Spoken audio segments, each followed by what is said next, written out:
Mary Edwards Walker was born on November 26, 1832, in Oswego, New York. She was the youngest of four daughters with one younger brother, born to Alva and Vesta Walker. They lived on a farm in Oswego, New York.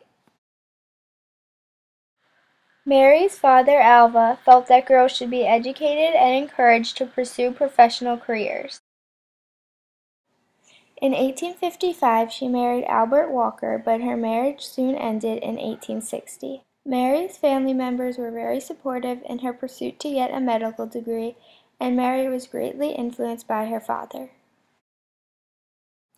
Mary lived a long life, dying at the age of 86. She died from natural causes in 1919 while living in Oswego, New York. Mary's father was a physician, which inspired her to study medicine. At the time, it was disapproved for women to be in any profession except teaching. He also disapproved of women's clothing, which inspired her to campaign for women's rights. She was constantly faced with hostility and ridicule, but she never abandoned her beliefs. Mary worked as a teacher so she could earn enough money to attend Syracuse Medical College. Before she was accepted to Syracuse, she was rejected by a number of medical schools because she was a woman.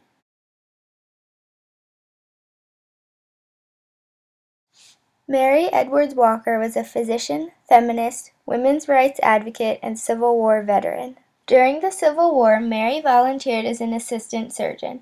She worked in a Washington, D.C. hospital as well as on the battlefield.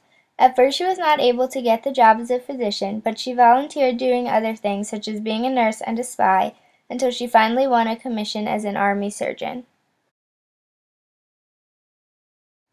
In 1864, Mary was captured as a prisoner of war.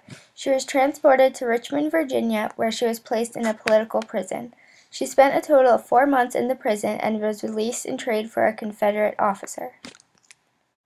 Before she was able to get the job of an assistant surgeon in the Civil War, her and her husband Albert tried to start a joint medical practice in Rome, New York, but many people did not want a woman physician, so the practice failed.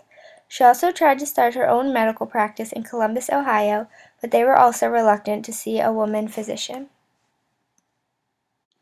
After the war, she abandoned her medical practice for a while and spent her time on the lecture circuit.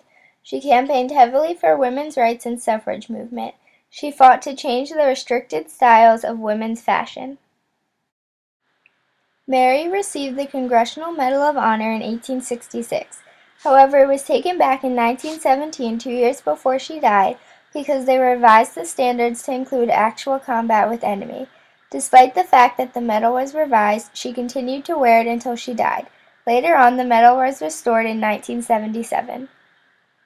She was awarded the Congressional Medal of Honor for her services in the Civil War.